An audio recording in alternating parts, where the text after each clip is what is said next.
क्या कारण है कि जब हम खेत में फसल अवशेष मिलाते हैं, किसी भी फसल का अवशेष मिलाएं, चाहे वो पत्तियां हो, डंठल हो, और उसके बाद जब हम फसल बोते हैं तो वो जो फसल उगती है वो पीली पड़ जाती है शुरू के दिनों में, और उसकी बढ़वार अच्छी नहीं होती है। आज मैं इसी बात पे चर्चा करूंगा कि इसका क्या कारण है और इसका क्या समाधान हो सकता है। और इसी तरह की चर्चाएं मैं अपने इस चैनल पे ला रहा हूं, और प्ले लिस्ट है कृषि किसान, जिसमें मैं हिंदी में चर्चा करता हूं। मैं डॉक्टर अमित भटनागर पंतनगर कृषि विश्वविद्यालय में प्रोफेसर के पद पर कार्यरत हूं, और अपने अनुसंधान कार्यों को, जो सूचनाएं आती हैं या जो सही जानकारी होती हैं, उसको मैं किसानों तक पहुंचाने का प्रयास अपने इस चैनल के माध्यम से कर रहा हूं। तो अगर आपको ये मेरी बात पसंद आती हो तो इस चैनल को सब्सक्राइब जरूर करें और दूसरों को साथ भी शेयर करें, ताकि उनको भी खेती में लाभ मिल सके। अभी शुरू में जो मैंने बात बताई कि क्यों फसल पीली पड़ती है जब हम फसल अवशेष मिलाते हैं। मान लीजिए कि हमने मक्का उगाई और मक्का के पौधों को जमीन में दबा दिया, और उसके बाद हम जो है गेहूं उगाते हैं, तो वो शुरू में फसल पीली पड़ जाती है। इसी तरह से जो गेहूं के अवशेष होते हैं उसको हम जमीन में दबाएं, उसके बाद हम कोई फसल लें, मान लीजिए मक्का लें, तो वो भी शुरू में पीली पड़ जाती है। या ऐसा अक्सर देखने में आता है। तो क्या हमको फसल अवशेष को जमीन में नहीं दबाना चाहिए, और दबाएं और फसल पीली पड़ जाए तो क्या करें? देखिए, फसल अवशेषों को हमें जमीन में जरूर दबाना चाहिए, मिट्टी में पलट देना चाहिए, क्योंकि उसमें पोषक तत्व होते हैं और यही पोषक तत्व फसल को चाहिए होते हैं। फसल जमीन से पोषक तत्वों को लेती है, वो पोषक तत्व उसके तने में होते हैं, वो उसकी जड़ में होते हैं, वो उसकी पत्ती में होते हैं, वो उसके अनाज में होते हैं। तो हम जो उसके अनाज, जो हम फल तो हम खा लेते हैं, लेकिन उसकी पत्ती में, तने में पोषक तत्व रहते हैं। और अगर हम इन अवशेषों को जमीन में दोबारा रिसाइकिल कर दें, दोबारा मिला दें, तो मिट्टी को दोबारा पोषक तत्व मिल जाते हैं। फिर हम बाहर से हमें इतने उर्वरक देने की आवश्यकता नहीं रहती है, और जमीन भी फर्टाइल, उपजाऊ बनी रहती है। तो इन अवशेषों को मिलाते समय बड़ा हमें ध्यान रखना चाहिए कि ये जब फसल अवशेष मिलाए जाते हैं तो ये समस्या आती है कि अगली जो फसल बोई जाती है वो पीली पड़ती है। इसका कारण ये है कि जब हम फसल अवशेष को मिलाते हैं, इसमें कार्बनिक पदार्थ हैं, इसमें जैवांश हैं, और जब इस मिट्टी में जाते हैं, मिट्टी में सूक्ष्म जीवाणु होते हैं, वो इस जैवांश पदार्थ को खाते हैं। ये जैवांश पदार्थ, ये कार्बनिक पदार्थ जो हमने मिट्टी में मिलाया है, तना मिलाया है, पत्ती मिली है, जड़ें मिली हैं, इनको पचाते हैं, इनको खाते हैं, और उससे अपनी ऊर्जा लेते हैं, और उनकी संख्या बढ़ती है, चाहे वो बैक्टीरिया, जीवाणु है, चाहे कवक है, या दूसरे सूक्ष्म जीव हैं। जब इनकी संख्या बहुत ज़्यादा बढ़ जाती है और बहुत तेजी से बढ़ती है इनकी संख्या, तो जो जैवांश में जो पोषक तत्व होते हैं, खासतौर से नाइट्रोजन, वो पूरी नहीं हो पाती है। इन सूक्ष्म जीवों की संख्या तो उनकी बढ़ जाती है, लेकिन उतना भोजन, पर्याप्त भोजन नहीं होता है, मतलब उतना जैवांश पदार्थ नहीं हो पाता है, तो मिट्टी से पोषक तत्व लेने लगते हैं, और यह समस्या खास तौर से नाइट्रोजन के साथ आती है। बाकी पोषक तत्व जो हैं, जैसे फास्फोरस है, पोटेशियम है, कैल्शियम है, मैग्नीशियम है, ये सारे पोषक तत्व सूक्ष्म जीवों को चाहिए, लेकिन ये उनकी कम मात्रा की जरूरत होती है, और ये मात्रा जो जैवांश पदार्थ हमने मिलाया है, जो हमने फसल के अवशेष मिलाया है, उनसे पूरी हो जाती है, लेकिन नाइट्रोजन की मात्रा पूरी नहीं हो पाती है। नाइट्रोजन ऐसा तत्व है जो हमको भी बहुत चाहिए, प्रोटीन के रूप में चाहिए, पौधों को भी बहुत चाहिए, सूक्ष्म जीवों को भी बहुत चाहिए। इसलिए हमारी जो अधिकतर बातें होती हैं वो नाइट्रोजन पे ही होती हैं, और इस नाइट्रोजन की पूर्ति के लिए सूक्ष्म जीव जो हैं मिट्टी से नाइट्रोजन लेने लगते हैं, जिससे मिट्टी की अपनी जो नाइट्रोजन होती है वो कम हो जाती है, और जो हमने फसल उगाई है वो नाइट्रोजन उस फसल को नहीं मिल पाती, और नाइट्रोजन की कमी के कारण जो अगली फसल है वो पीली पड़ने लगती है। तो अब इस समस्या का समाधान कैसे होगा?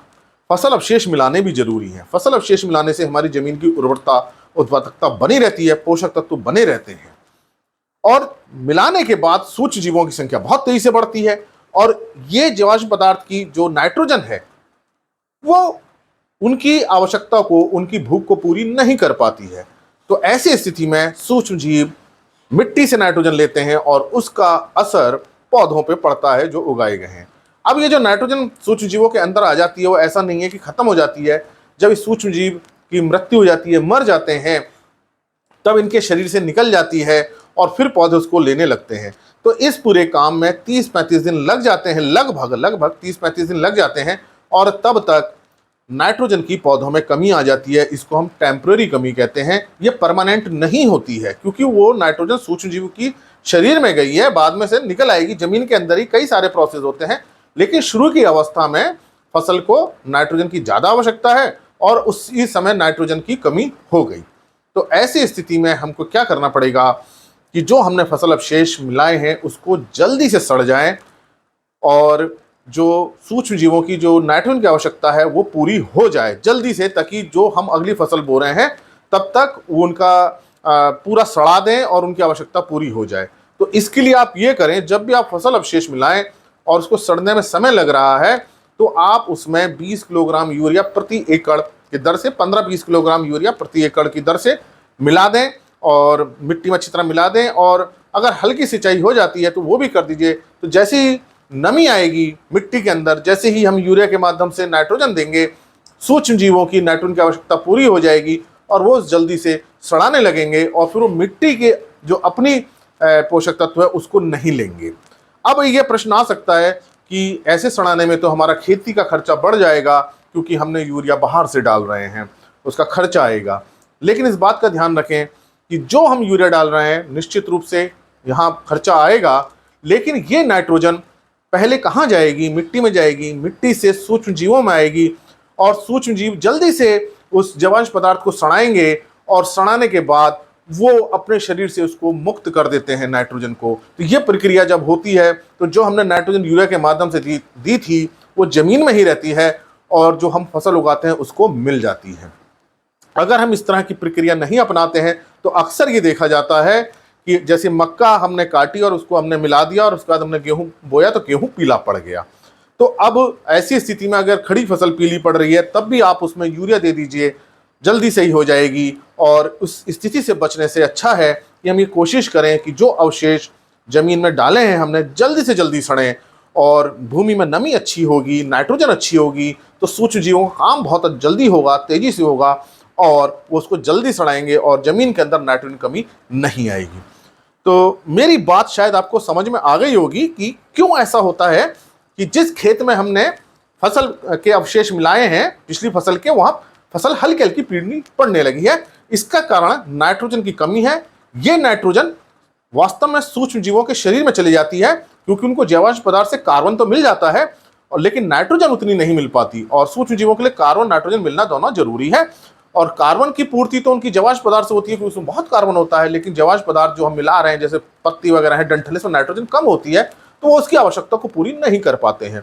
और तो अपनी आवश्यकता को कहां से पूरी करेंगे क्योंकि उनकी संख्या तो बढ़ गई है कार्बन के कारण, तो जमीन से ले लेते हैं। और जमीन में टेम्पररी डिफिशियंसी होती है, मतलब कि ये परमानेंट नहीं होती, थोड़ी दिनों के लिए हो जाती है।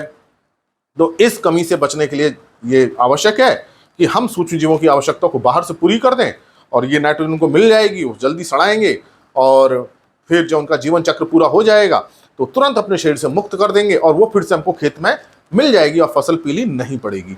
तो ऐसे खेत जिसमें आप फसल अवशेष ज़्यादा मिलाते हैं उसको जल्दी से सड़ाने के लिए इस तरह का काम अगर हम कर देते हैं तो हम जो अगली फसल उगा रहे हैं उसका पीला नहीं पड़ती या बहुत कम चांस ऐसा होगा कि वो पीली पड़े। अगर पड़ भी जाए तो आप तुरंत बाहर से उसमें यूरिया दे दीजिए, नाइट्रोजन का सोर्स दे दीजिए ताकि वो उसकी पूर्ति पूरी हो जाए। तो आशा है ये मेरी बात आपको समझ में आई होगी कि हम जब फसल अवशेष मिलाएं तो इस बात का ध्यान रखें कि वो जल्दी सड़े और पीलापन अगली फसल में ना आए। और तो इस पीलेपन से बचने के लिए, जल्दी सड़ाने के लिए हम यूरिया दे करके उसको खेत में मिला दें और सिंचाई कर दें तो जल्दी वो सड़ेगा।